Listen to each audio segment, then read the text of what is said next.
All right, welcome in. It is a Wednesday midweek four-game slate, hopefully four-game slate edition of the MLB Live Before Lock here on Awesemo. Eitan. More importantly, Neil is here because he's going to be the one that you want to pay attention to throughout. Take advantage of all our tools. We'll tell you what's free today. We'll tell you all about Odd Shopper, as I'm sure the betting world will intertwine. We'll sprinkle a couple as we have some time to kind of extend here tonight.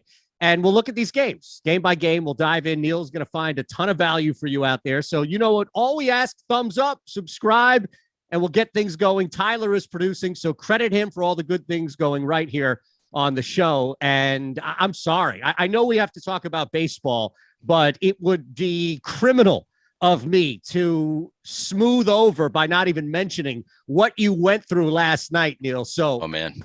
Yeah, it was a fun game. If you're following my Twitter, you probably saw that I was at the game, yelling. My voice is going out today. We'll see if I last this show. If it's going to make it, I might be just completely silent by the end of the show because my voice is not feeling 100% today. But man, it was fun. When we were down 7, maybe 9, Cat fouled out. I was a part of me was kind of giving up. There was a little part of me that was like, this might be better for us because Cat was so bad yesterday that there was a part of me that thought maybe this is kind of the, going to jumpstart the Timberwolves a little bit.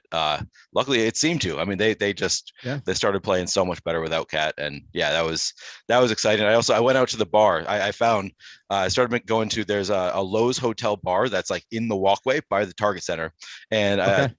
A few weeks ago, I discovered we went to that bar after the game, and Jim Peterson, the Timberwolves announcer or commentator, and Dave Benz both showed up there. And then we talked to an older couple who told us that Malik Beasley frequented that bar after Timberwolves games. And we saw the new Vikings general manager, who I did not recognize at the time, but figured out later that he was there. So I found where the rich and famous go after Timberwolves games. We went back to that bar last night, stayed out late, saw Jim Peterson again, saw Pat Bev showed up for a while. It was crazy.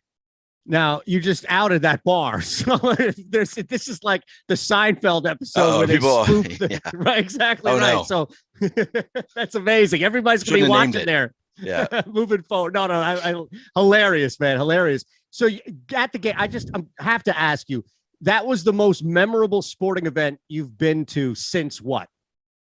Ooh, that's a good question. Probably since ever. Like, I didn't go to any, like the Twins have won World Series in my lifetime. I was too young to be at the games. Yeah, I don't know if I've been to any more memorable. Were you at any of the Butler playoff run? We talked about that. Nope. Alone time. Yes. Yeah, didn't go to any of those games. Yeah. Oh man. Yeah, I'd say this is probably it. I've been to a lot of fun Twins games, Vikings games, but I've never been to like a playoff game of probably any of these teams. So it was pretty exciting for me. Enjoy it, my friend. I don't know how long this run will last, but making it is definitely one hell of an accomplishment by all means. So understandably, your voice is going to be a little hoarse, and hopefully, we'll help you through here. Chat Appreciate questions to me and anything else. We'll try and add some elements so it's not just Neil talking for 55 minutes. All right, so let's look at this, man. We've got a 4-game slate. You've already looked at a bunch of value. We're going to dive deep as well as get people ready before lock tonight. But what's the overall, and by the way, if anybody else wants to weigh in that as far as any thoughts that they want to send good positive vibes to the Wolves now for Neil moving forward, or just whatever that sporting event was, because I think last night is one of these for a fan base like yours, specifically that team who hasn't seen many moments of playoff or in type level. So if it's any of these major sports where people go to, that was one hell of a memorable moment last night. So, all right. Yeah. Overall, how do you look at this where it's 4 games? What's a strategy that you kind of apply on the shorter 3 to kind of 5 game slates where this is sandwiched in the middle? Yeah. So one thing that I generally do, so I don't know what to do with the White Sox game. 4 game slate kind of complicates it a little bit. If I'm playing all 4 games, I might not allow batters against my pitcher. I think I will today. I think I might full fade the White Sox Seattle game just because I have major weather concerns there. I'm going to be monitoring it closely. If it starts to clear up closer to game time, I'll play it. I think either way, I'm going to allow at least 1, maybe 2 hitters against my pitchers, which I obviously don't usually do on a larger slate, but on a slate this size, I feel like that's a way you can get a little bit different. There's also, this slate has really solid pitching, so I'm not sure I want to full stack most of these teams. I think I might be going to, 4-man stacks. I might do like 4-2 constructions more so than on a large slate. I'm usually going on DraftKings 5-man stacks, 5-2, 5-3 kind of stacks. Today I might just do 4-man, maybe 4-2 stacks. I'm not sure exactly what I'm going to do there, but yeah, typically on these shorter slates, I shorten up my my stacks and I allow pitchers against my hitters, and those are kind of the bigger things that differ for me on a shorter slate than a full slate. I also, so typically for baseball, I don't make any adjustments to player projections. I often do in basketball, football, other sports. I adjust projections kind of a lot. For baseball, because I'm usually building through stacks, I just let Fantasy Cruncher do that for me most of the time. I just leave the projections as is. On a short slate like this, sometimes I will adjust projections a little bit more to force in some players that I wouldn't otherwise get. And part of that is because on a slate like this, a short slate like this, for a catcher, for example, a catcher who doesn't project well at all, I don't really care about upside as much, because a catcher who gets you 2 fantasy points might be enough. Like that might be the highest scoring catcher on a slate when there's only 6 to 8 catchers going. So I sometimes get a little bit weird on these shorter slates just to make sure that my lineups are constructed a little bit differently than everybody else's. And just, understanding that you don't need quite the same upside that you do on a larger slate. Yeah, and it makes sense, right? Because overall, you're not maybe applying ownership or leverage as much as you would with a 10, as far as a mitigating factor or maybe a heavy metric that you would use normally on a larger slate. So you still have to find edge in some capacity. Yep. Yeah, exactly. And I just, you want your lineups to still project well, but really in baseball, anything can happen, and you just want to be a little bit different than the field. And obviously, I mean, you still want to have the better projected stacks, but getting different is half the battle. All right. And let's start here, and we'll bounce around as well. And anything you have specifically, since technically this is a merger of the deeper dive live before lock heading your way tonight. Let's look at Oakland, and we'll start, with the A's and then kind of move on the other side as well. But at least with Montas here, McClanahan on the other side of it, we'll start with Montas at least, and then that pitching matchup. It's only 4 games, maybe down to 3. So the ownership numbers, the top two value, these are going to pop for a lot of guys noticeably. But is there any workability here at the very least, if you just look at Montas from a pitching standpoint, knowing, of course, that he's going to be one of the cheaper options compared to a couple of other guys we're going to talk about, including McClanahan on the other side? Yeah, I mean, I think I prefer McClanahan to Montas. He's a little bit lower owned. They both look like they are a slight negative leverage currently in the top pitchers tool, which I was kind of surprised to see. We've got Montas at 40% ownership right now. That is massive to me. I was not expecting that at all against Tampa Bay. So I'm going to go under that number. He's, top 2 value 38.7% of the time, top 2 pitcher 30% of the time. I think I'm going to limit my exposure to Montas probably cap it at 30%, something like that. I'm not sure exactly what I'm going to do, but I don't want to get to a ton there just because he's negative leverage. I don't think that he has nearly as much upside as some of these other pitchers on this slate. We've got just such strong pitchers here that if he's going to be that high owned, I don't really want to go there.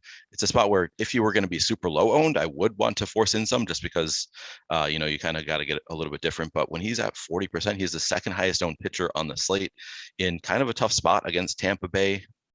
I think I'd rather go to the Tampa Bay Bats instead.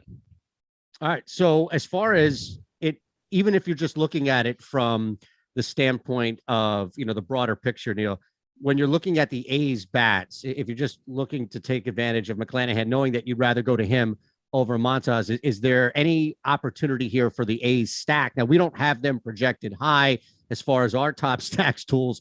In this slate, they're right there at the bottom below the Orioles. So this would be more risk, I imagine, reward here. And you're still getting negative leverage because of the cheap cost. Yeah, so they are a negative leverage stack as far as top stacks go. They are the best value stack though. So their top value odds is 22.5% at 7.2% ownership. So I like to factor that in as well when I'm crafting my stacks. You look at, maybe you need that value to get to some other stacks as well with Oakland. So I'll probably try to get above that 7.2% ownership, or at least I'll allow for it. I will set the cap higher than 7.2%, maybe at, I don't know, 14, 16%, something like that. Yeah, I think that they are a good enough stack that in my non-McClanahan lineups, I'll get to some Oakland stacks, and maybe today I'll even get some two-man stacks against McClanahan or something like that. I'll at least allow for maybe up to 2 batters against my pitchers. So could happen. We'll see.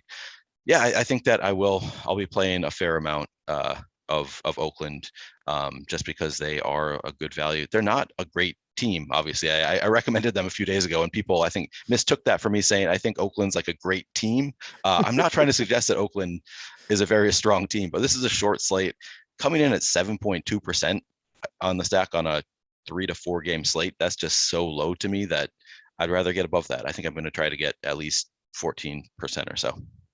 Yeah, and it makes sense where, as you mentioned there, the two-man stack where maybe you can cheat a little bit of that leverage by limiting the scope, especially when we're talking about the shorter stacks on the shorter slate. Are you looking to do that across the board, or is it simply because Oakland here kind of allows it with the cheap cost of guys on top of them being a negative leverage stack and trying to have to bend around a little bit? Do what across the board? You play them against my pitcher or what? No. Like, are you, because it's a shorter slate, are you going to be using shorter stacks, like 2, maybe 3-man stacks across, maybe a little bit more than you would on larger slates, clearly?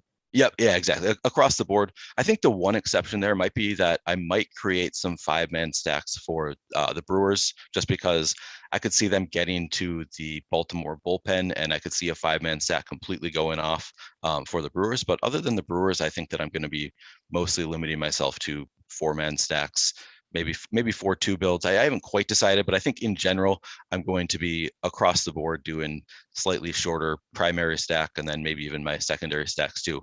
I'm not going to be doing 5-2, 5-3 builds in general. If I do allow for 5-man Brewer stacks, it might just be 5-1-1-1, or I might not create a primary or a secondary stack to go along with my 5-man Brewers stacks. But yeah, other than the Brewers, I think that I will be doing shorter stacks for all the other teams.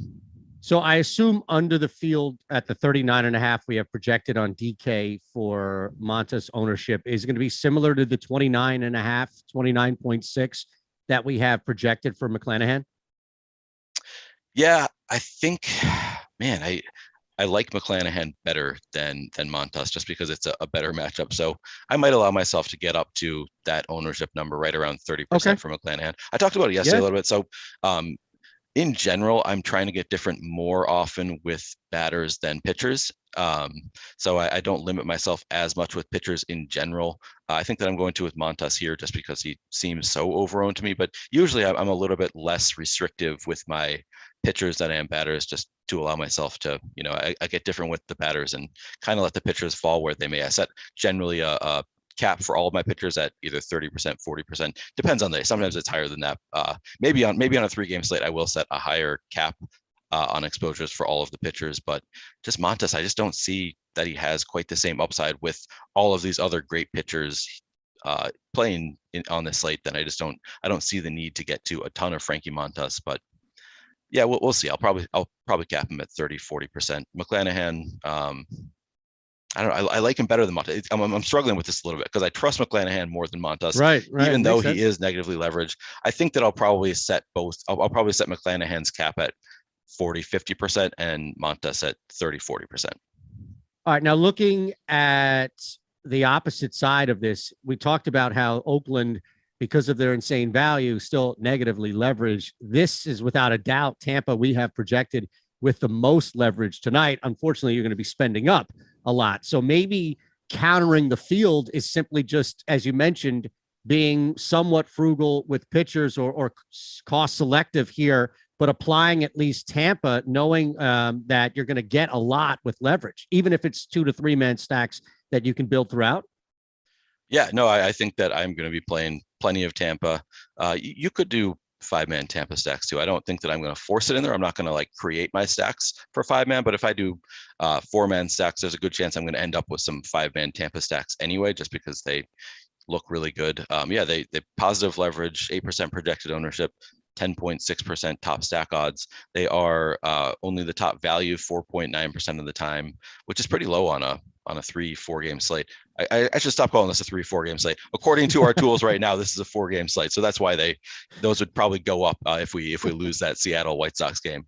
I have some interest in the Tampa stack for sure. They're a kind of a pay up spot to be a little bit contrarian. So I'm going to be playing plenty of Tampa as primary stacks. And then I imagine I'm going to be getting to a ton of Tampa as well as one-offs and some secondary stacks too. I'm probably going to have to limit how much Tampa I end up getting to.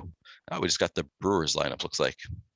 Nice. Well, speaking of which, and we'll get into FanDuel as well, because technically they're already set for the 3-game slate because they don't have that earlier game in there. So that could be a 2-game down. Right? Exactly right. So look, we'll factor it all in. And I don't think there's anything wrong, though, from looking at it, because if I'm sitting here right now and I'm part of the show and I've already hit the thumbs up button, I'm already subscribed and know the drill, I want to know what you're looking at in the event that this does get down. So it's almost like we talk about individual guys, right? Hey, somebody may be questionable to go in there through injury, and you look at, all right, well, if he's a major player on the slate, then how does that impact everybody else around him, either in the lineup, rotation, whatever it may be, whatever sport. So I definitely think there's some validity to looking at, well, what happens if one game gets taken away, and then how much more you're going to wait on it, because you probably won't be on. We won't be doing the show when that game gets called, if it gets called. Right. So yeah, I think if you want to continue to kind of balance it, and almost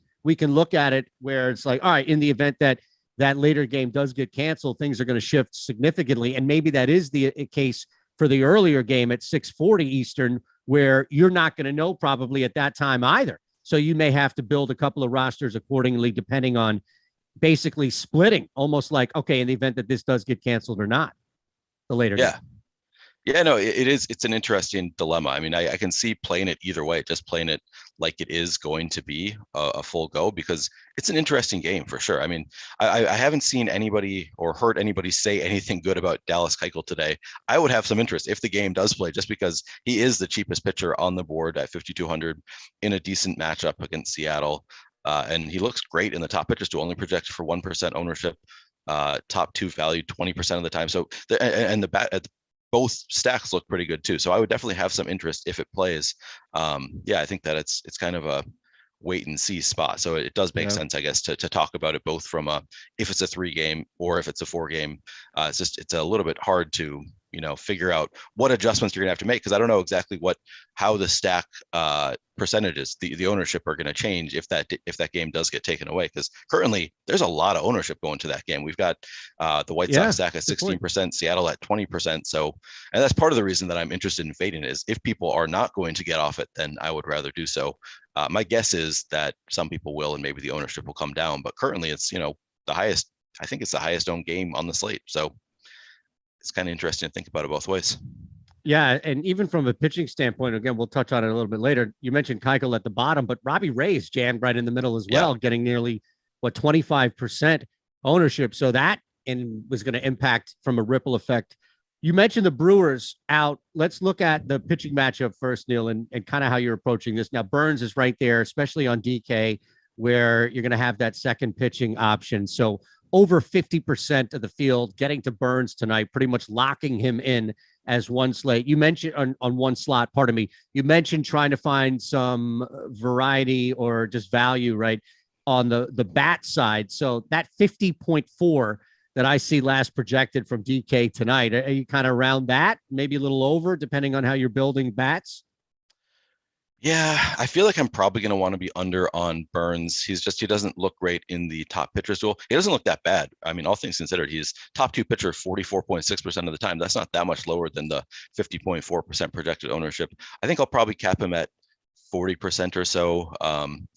No, actually, that's not true. Because if I'm fading the White Sox Seattle game, I will set my cap higher than that. Maybe I'll set just a max cap at 60%, and just, if I'm going to exclude that game, I could see Burns projects so well, even though he's a top 2 value 26.5% of the time, which is a lot lower than his ownership. I feel like I'm just gonna, like I said, try to get different with my bats. It's gonna end up being, I'm gonna have to probably rerun some crunches to see where my pitching comes out with that game excluded. I haven't done any crunches yet with the White Sox game excluded. So Right. it'll kind of come down to whether I need to set caps to get to some of those other pitchers, because I think I'm going to want to have some of every pitcher on this slate. He looks great. I guess just from a broader perspective, I think Burns is the top projected pitcher on the slate. Actually, I'll look. I'll verify that before I make claims that aren't true. Where is his projection? We'll take your word for it until he you is. get there. No, wait. McClanahan is the top projected pitcher. Oh, yeah. Okay. Huh, I thought it was Burns too. Oh, no. Yeah, I've got it over. It is Burns. By a good amount, Okay. actually. He's by 4 fantasy points. We've got him as the top projected pitcher on the slate. So, yeah, I'm going to get to plenty of Burns. And especially if I'm going to fade that other game, I think setting a cap at 60-70% makes sense here against Baltimore. I guess one way to get different is to play a Baltimore hitter or two against Burns. It's kind of an interesting way to get different, and just hope that somebody for Baltimore hits a home run and he otherwise, plays a great game. So there's going to be some value out there, especially with how low of a cost John Means is tonight across the board.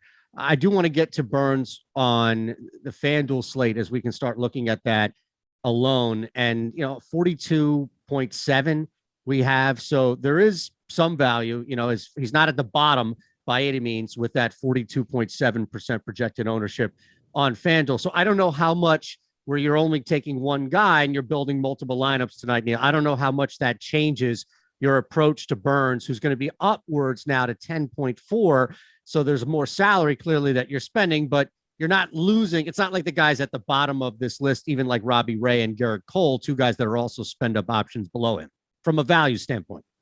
Yeah, so I don't think I'm playing the FanDuel slate tonight. It didn't look like they had any really big contests for the night slate, but I think so this could potentially be a 2-game slate if we lose that White Sox game. So it could be a really low owned slate. It's funny. I'm looking at the tools. We've got Burns on FanDuel at 42.7% projected ownership, top pitcher 25.3% of the time, top value 15.3. There have been times that I've tried to use these numbers and I've just full faded a guy like him just because his odds are so much lower than his ownership. And every time I do that, the pitcher pitches like a perfect game. It's like it has never worked out for me when I try to do that. Sometimes I might be inclined to try that again on a slate like this, just because he is 42.7 is such a high percent ownership. You just spread it across all of the 3 to 5 other pitchers on that slate, and just kind of hope for the best there. But I don't know. He's just so good. I don't know if I actually would want to risk doing that. So no, that makes I think sense. It's something to consider, though. It's something that you could consider. It's just a full fade and spread out that ownership across your other pitchers, just as a way to get above the field on everybody else. I think that is an approach that you could take on a short slate like this to get different. I don't know that I would necessarily recommend it because, as I said, it has never worked out for me, and he is in the best spot of any of these top tier pitchers. So real quick, back to DraftKings, because we talked about Burns right there at the top by a pretty significant margin from a projection standpoint that we have on our top projections tool. So Robbie Ray is the other guy, and this is with the assumption that that game goes clearly. But when you're building tonight, these two guys are going to be 96, 94, Burns, Ray, respectively. Do you find yourself building a couple with both of them in there and then trying to get even more fiscally responsible at the plate?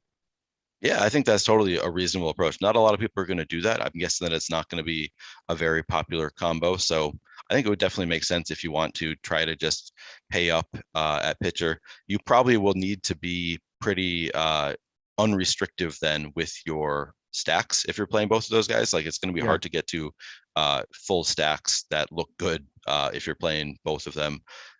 But yeah, I think that is definitely a viable strategy. It's something that when I used to hand build, and that's something I would do frequently, is just take the top 2 pitchers, see what else I can work out, and try to make maybe 3 stacks or something a little bit different. But yeah, I think that's definitely a reasonable approach. They both look, I mean, they're 2 most likely to be the top pitchers. I guess Frankie Montas is top 2 pitcher 30% of the time. Wow, that surprises me. Okay, but they're 2 of the highest, 2 of the best pitchers on the slate.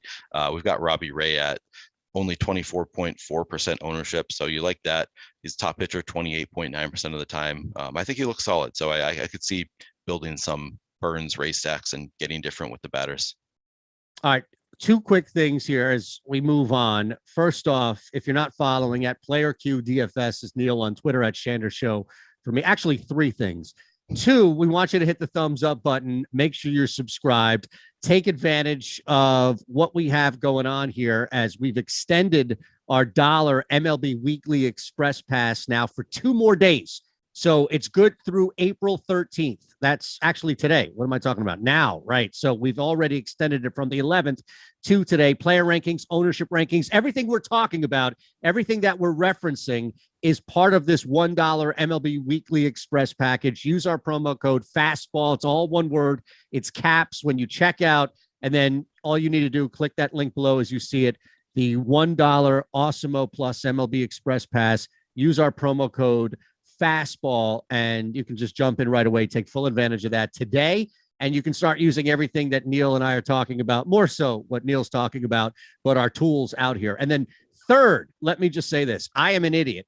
For whatever reason, I was all wrapped up in the Brewers lineup coming out. I'm not blaming anybody. I'm just saying I was wrapped up in the conversation. The Brewers lineup's out. I'm thinking, all right, let's get to this. We've got Burns on the slate. Let's dive into it. I skipped over, for whatever reason, the Toronto Yankees game. Tyler seamlessly flipped it back. So if anybody's out there thinking they're tripping or, the drugs kicked in too early, no. We flipped it. I messed up. It's on me. I just wanted to take the hit before anybody blamed Tyler, Neil. That's all. No, you could. I always like to blame Tyler. I don't know why you would go the route of not blaming Tyler. Because, he doesn't have the mic until he jumps in and he's just out there. He's buying shit for his wall on Amazon. I don't want to interrupt him, All right. That's fair. All right. And look, I wouldn't blame you, to be fair, either. I would take the hit, just so you know. This is appreciate that. Yeah, You're just exactly. a nice guy. I wanted You're a to nicer guy that. than I am. Okay. Appreciate it. Yeah, I know you would torch me. Don't get me wrong. Of course. Yeah. If we were flipped here, I would definitely be blaming I see Aton. no issue dealing with that. Right. Here's let it be known. Here is the Philadelphian being the good Samaritan, right, and the Minnesotan being the animal. I just want everybody out there to know, stereotypes aside. I would blame you, but it would be very passive aggressive as I did it. We need by the way, before we get out of here, we need your Mount Rushmore of Minnesota Timberwolves. Okay? Oh, interesting. Yeah, sure. All right. Can you give that to us? You want me to do it right now? I mean, no. Okay. All right. You could, what you could do is you could bleed them. You could give us and they don't have to be in any particular order, but give us one on the Mount Rushmore now, and then we'll kind of thread them throughout. How about that? I mean, Kevin Garnett is the obvious one. So I'll start with Kevin Garnett. 100%. He's the George, right? Washington's up there. Is that thing still up there? I don't even know who's on it. Yeah. I've never seen it in person. I probably should know who was on the actual Mount Rushmore, but I assume George Washington's on there. Yeah, I feel like I can picture him. Okay. All right, Lincoln. So there you go. He's the GOAT, though. He's the OG. You got to put KG it's gotta on be there. KG. Absolutely. Okay. We'll get some more here.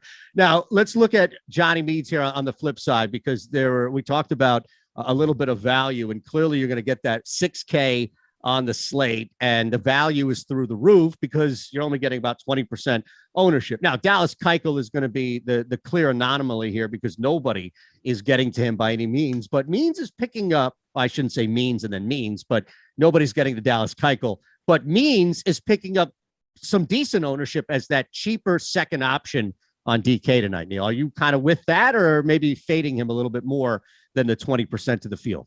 No, I like him. So I said that I'm going to be playing some full Brewers stacks, but that doesn't mean that I can't play John Means on the other side. That's how you build out a portfolio of lineups. I'm going to have plenty of John Means lineups as well. He looks really good in the top pitchers tool, projected for 20% ownership, but he's a top 2 pitcher 23.8% of the time. So a little bit of positive leverage there. He's also a top 2 value 40.8% of the time. So those numbers are pretty solid. I think he's a solid major league pitcher. I've always thought John Means is a pretty good pitcher. So at 6,000, and he allows you to do so much to get to higher projected bats everywhere. So yeah, I'm going to be getting above the field on John Means for sure. Okay. And it makes sense. Now, as far as the bats are concerned, clearly we talked about that, how much leniency you're going to have on same game bats going up in the same game as far as pitchers are concerned. But just looking at stacks alone here, kind of absent to how much you may be getting to each individual pitcher, just Milwaukee, we can kind of start there with the Brewers. You're not going to gain a ton of leverage by any means. So maybe this is a similar approach to what we talked about with Oakland, who has shifted, I should say, right? So just updating that, Oakland has moved from that negative to positive. I have them now at 0.9. I better refresh as well, so we're on the same page here. So Yeah. I know, and I just did because I was coming over from FanDuel. But yeah, Oakland was at what, minus 0.3, and now they've moved up to 0.9. Very So there's a little more Okay. leverage to work with the A's. To your point, though, you brought that up, and that's closing line value you got in on, right? Yeah, I mean, you got to keep refreshing closer to the slate. Yeah. It's interesting. And Oakland, as I mentioned earlier, they're a great value stack too. So even though there's only slight positive leverage in terms of being the top stack, they also allow you to get to better projected plays elsewhere in your lineup, and they're 22.4% likely to be the top value stack. So you got to look at that number as well, and that's a really high number relative to this 6% ownership share. So yeah, I like Oakland even better now. Milwaukee is actually negative leverage. So I mentioned that I might do some 5-man Milwaukee stacks. It's a place where I might just play a little bit over the field anyway. Sometimes, I trust the tools. I use them extensively. More so than any other sport. I've said this several times now that for MLB, I'm looking at the top stacks with the top pitchers tool, and it generally guides almost everything that I do. On a short slate like this, I might get a little bit away from the tools here and there. So I might play a little bit over the field with Milwaukee just because I love the matchup against Baltimore. You can also play Milwaukee bats against John Means as a way to get different. You don't want to do a ton. You're probably not going to want to play 3 or 4 against John Means, but it wouldn't be that shocking to see John Means pitch 6 innings and do pretty well against Milwaukee. And he's still cheap enough that he can still be optimal because he's cheap. And then also the Baltimore bullpen is so bad that he pitches 6 great innings, then they go to the bullpen and Milwaukee bats go off in the last 3 innings is certainly within the realm of possibility. So I think that you can get a little bit different by playing Milwaukee stacks or short Milwaukee stacks against John Means, or full Milwaukee stacks. Obviously, then you would not want to have John Means in those lineups because you're hoping that they knock John Means out in the 3rd or 4th inning and then they have a full bullpen game. So yeah, I think that I really like Milwaukee stacks today. Yeah, so you basically, on the flip side with the Baltimore bats, have a bunch of leverage, and a lot of that may be simply because of how high owned Corbin Burnes is from a pitching standpoint. And there's a ton of leverage to work with, and they're not super cheap, but you're also not spending up as much as the other 2 teams that you see with significant leverage. So of the 3, while Toronto has significant more leverage overall, you still have cheaper, or the cheapest option clearly is with Baltimore if you were going that route tonight. Yeah, and I will be. I'll be definitely playing some Baltimore. They look great in the top stack tool. So they're another team that you might be afraid playing them against Burnes, but it's a short slate. You got to get weird. Baseball, anything can happen. So I'm going to be going over the field on Baltimore for sure. Only projected for 4.1% ownership, but top stack 6.6% of the time. Top value 13.1% of the time. So I'm definitely going to be playing some Baltimore today in some probably 4-man Baltimore stacks. I don't know that I would love to do a 5-man Baltimore stack going up against Burnes, but anything, I don't think there's anything wrong if you want to play a 5-man Baltimore stack to be different. It's just not something that I'm going to be going out of my way to do. I'm probably going to be trying to play 3 or 4-man Baltimore stacks is more likely to actually get the job done. All right. So we can move on now back to that Toronto game and seamlessly transition by all means. By the way, who's number 2 on your mount? Probably Cat at this point. I mean, he's reaching, it has to be somebody on this team, right? Yeah, I mean, as far as his time with the Timberwolves, there have been players. Jimmy Butler, I think, is a better basketball player than Cat, but he was only on the team for 1 year, so I think it's got to be just thinking about their time with the team, I think Cat is probably number 2 at this point. I should confess that I wasn't a Timberwolves fan until 2013. So probably there are Timberwolves fans who would listen to this and be like, what are you talking about? It's not Cat, it's Stephon Marbury or somebody else is, totally obvious. Sam Cassell, I don't know who would be for a long time Timberwolves fan. But for me, I mean, he's been around since 2015. He's been on the team for 7 years now. So yeah, give me Cat. No, I think, look, I mean, if the argument is Stephon Marbury, which I understand people may make, I would still say Karl Anthony Towns has brought more prosperous years, right? And this year being the lead of that. And also, look, he just made a bigger impact. And maybe that's unfair because Steph had Garnett and all of that, but I just think Cat makes the bigger impact. And then, look, I mean, nobody's going to bring up Wally Serbiak or Tom Gugliotta, right, over Karl Anthony Towns either. So I think you're safe there. Yeah. Yeah. And Butthole Jenkins brings up in the chat, Rubio and Kevin Love, who, I mean, Kevin Love was incredible for the Timberwolves. He was. Yeah, but right. Come on. He's not better than Towns. Let's be honest. No, he's not better than Towns. At his prime, he wasn't that far off. Like, he was having some great seasons for the Wolves. But yeah, he's not Towns. It's definitely Towns over Kevin Love. But I could consider Kevin Love for the Mount Rushmore. Rubio, I don't think his play would justify it, but I just love Rubio. I mean, he's kind of polarizing in Minnesota. People either love him or hate him. I was a big Rubio fan. So from a fan standpoint, I could put Rubio there. I don't think from a play standpoint I could justify it though. No. And look, you're only locked in right now to 2 selections, and that's KG, the OG, who we should have just taken off the board immediately and made you make a Mount Rushmore of 4 other guys, but that's the easy toss-up by all means.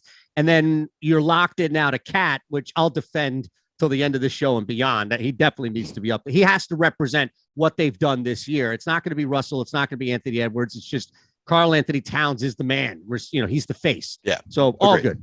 Yeah. It's Cat. All right. Let's look. Yes, Cat. Love it, man. All right. Let's look at Toronto here.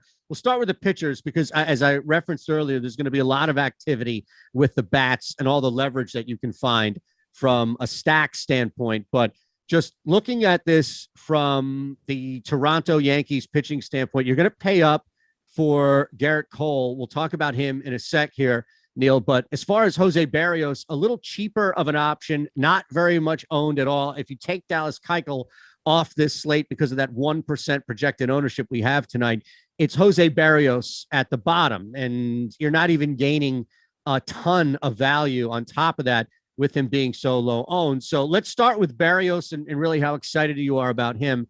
And then we can look at the flip side and just a higher cost option for the Yankees and Gerrit Cole. I mean, Berrios, I feel like, has always been a very hit or miss pitcher.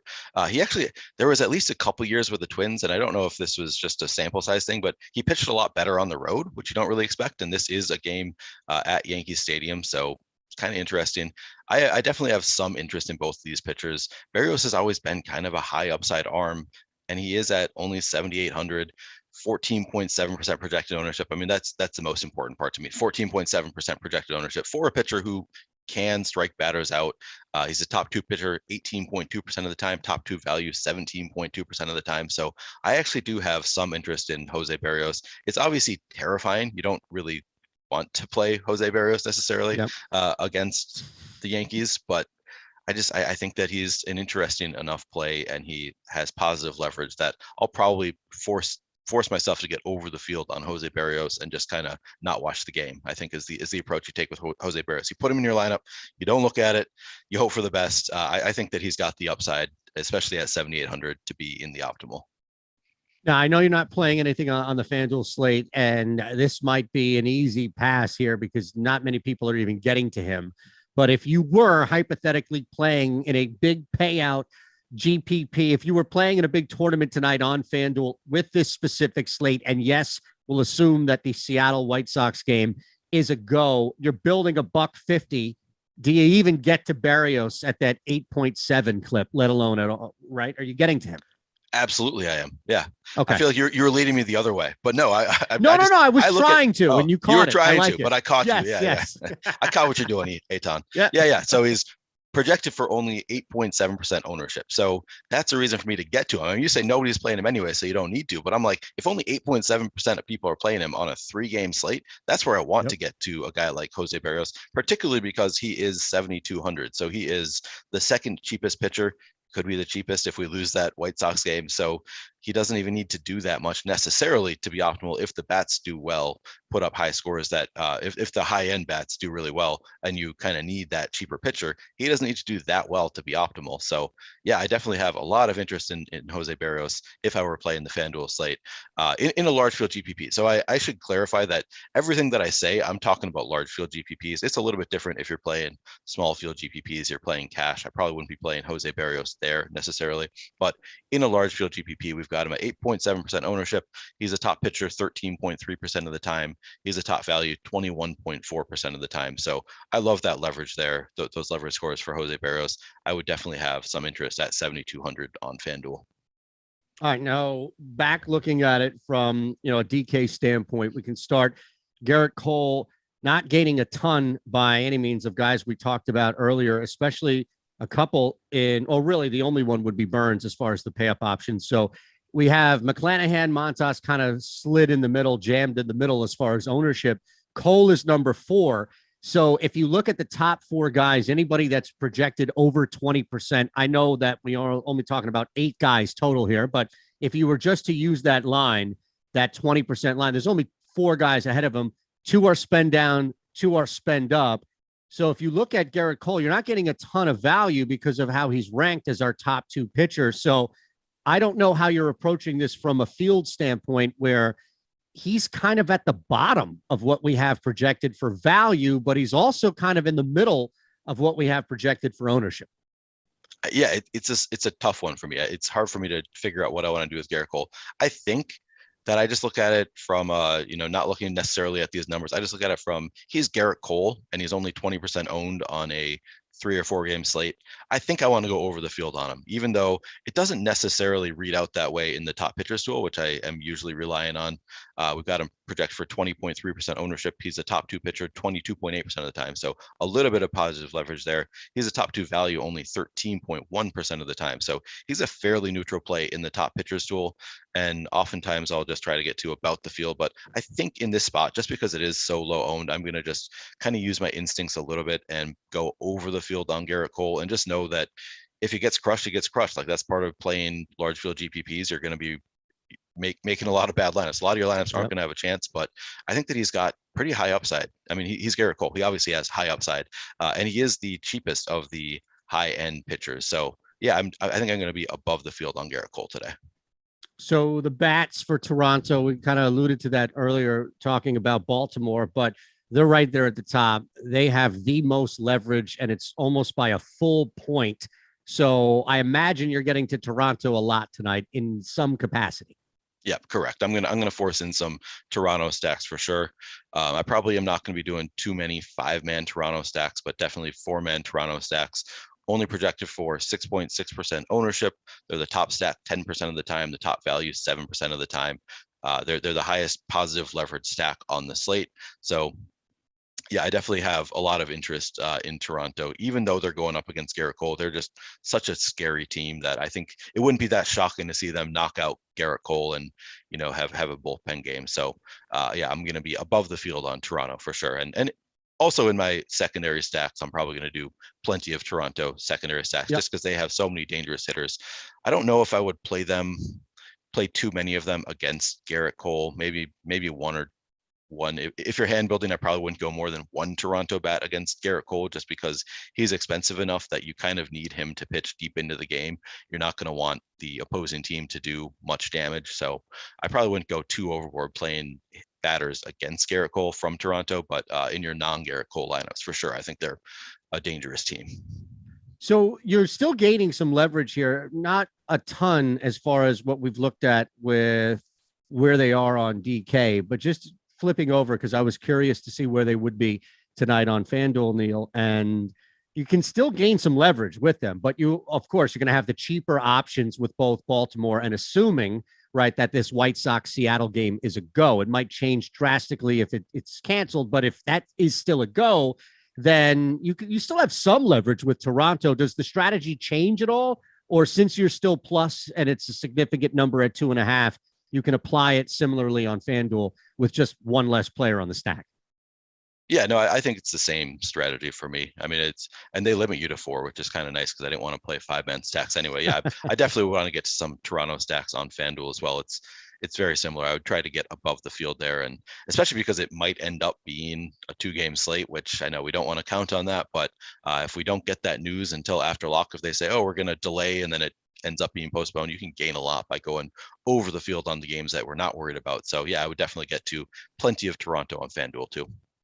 Yankees have dipped a little bit. So is Oakland. They're still plus, but they're down to 0.1 right now. We have projected on DK for our leverage play. And again, these are all part of our $1 MLB package that you can be a part of. You click that link. Fastball is the checkout code. And for a week, right, you're already right away, you're going to be able to use all of these tools here. But The Yankees, I bring that up because I was looking to see where the Yankees are. They're right there at the bottom, and they've kind of been sinking. So at 4.7, that negative score, how creative can you be to use this team in any stack capacity?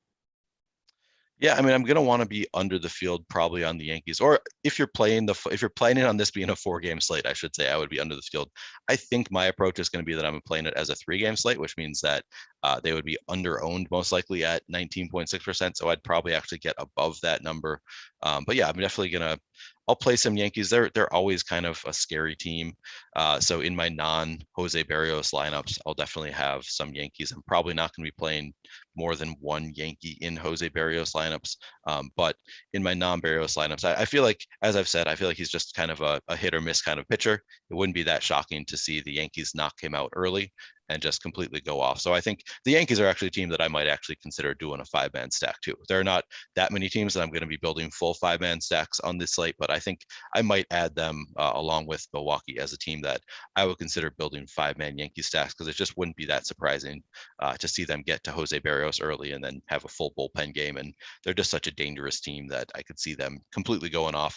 Obviously, you like the left-handed batters better against Berrios. So Rizzo, Joey Gallo, I feel like they're pretty solid plays today.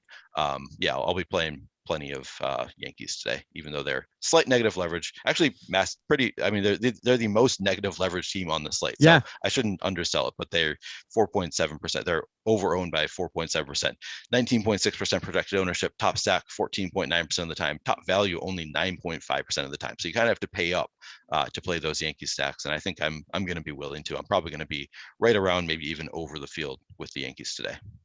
final game, Seattle in Chicago. This one, as we've been talked about, has a chance, pretty decent chance at least, of being canceled. So we factored in kind of the yes or no scenario to all the other games.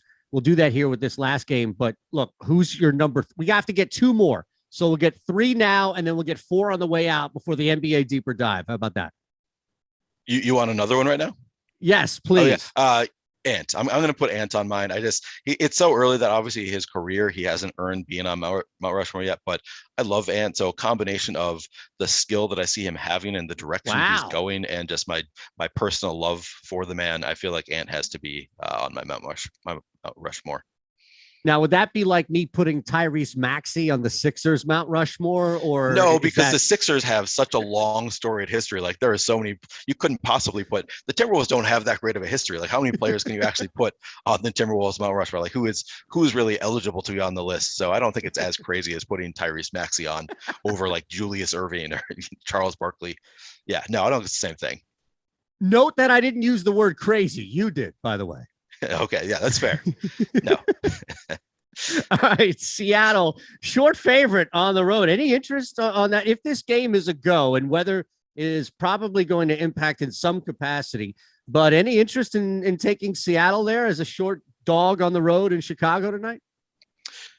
Yeah, so if you're not full fading the game, so I think that this is a game where you probably don't want too many one-offs, just because there are weather concerns. You want to, if you're going to play it, I would play it like it's a full go and try to do at least 2 or 3 players from the game if you're playing it.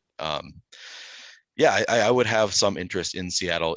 If I end up playing this game, they're a very neutral play in the top stack tool, projected for 17% ownership, top stack 16.9% of the time, but they're the top value 19.7% of the time. So they're slight positive leverage if you're looking at the actual the value score. So I'm going to have some interest, and they're going against Dallas Keuchel, so he's probably the worst pitcher on the slate.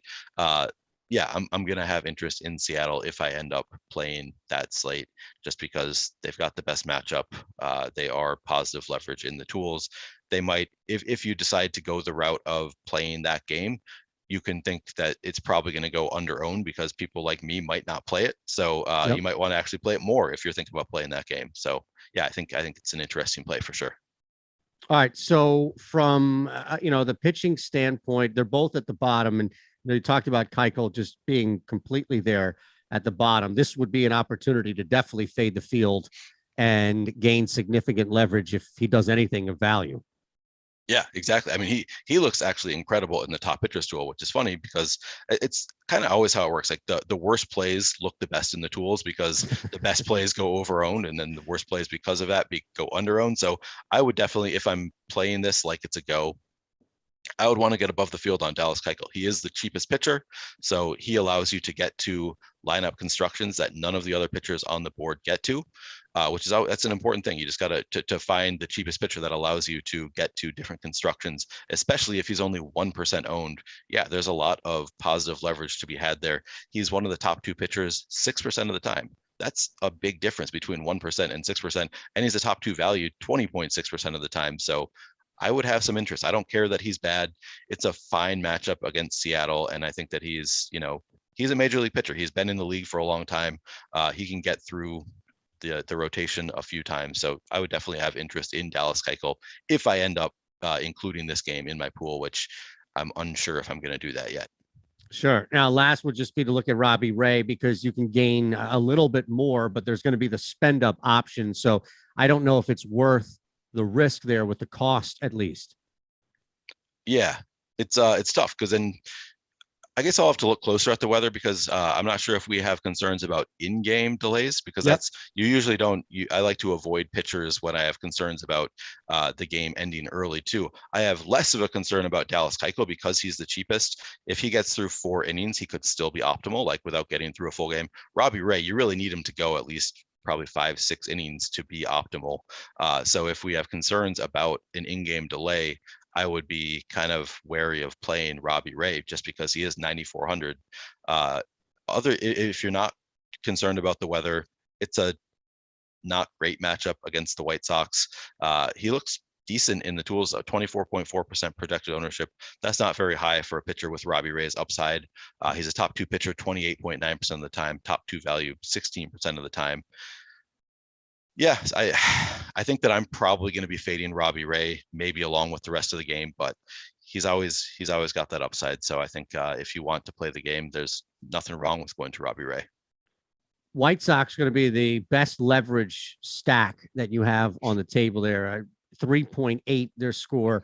Seattle, on the other hand, it's not by a ton, but they're still a negatively leveraged team, kind of where Oakland was initially when we talked about them. So your kind of final thoughts on how you can attack that game if, in fact, it's a go. And again, you referenced the weather, especially the in-game possibility or threat of weather. So this may be a stay away entirely when you're trying to build, even because of what's happening in game.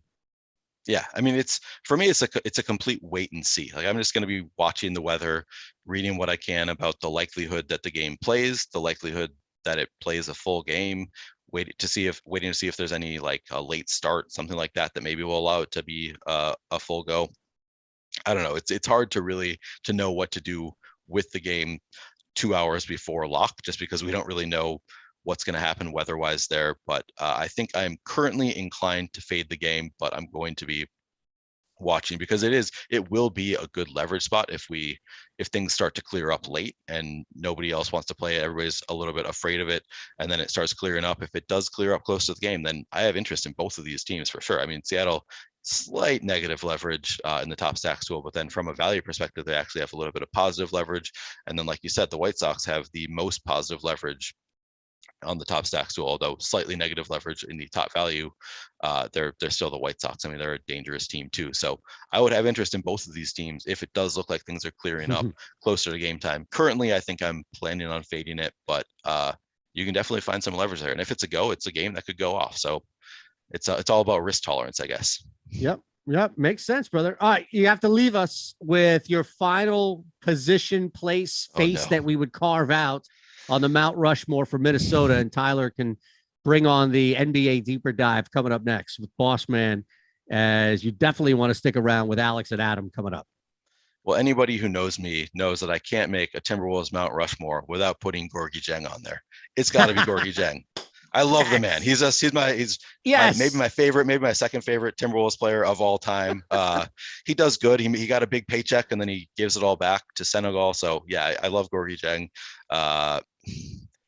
If I'm going from a talent perspective, it might be Kevin Love. It's but your Mount it's Gorgie. Rushmore. It's my Mount Rushmore. Yeah, it's Gorgie Jeng. It's got to be Gorgie Jeng. Yes. We asked Neil what his You Mount did. Rushmore is. We didn't ask we didn't crowdsource this. No. You can ride with that, brother. Thanks as always, man. Blast. And your voice was fine the whole time. See, look, I made it through. Yeah, we'll see if I can keep talking the rest of the night. But yeah, I made it through the show at least.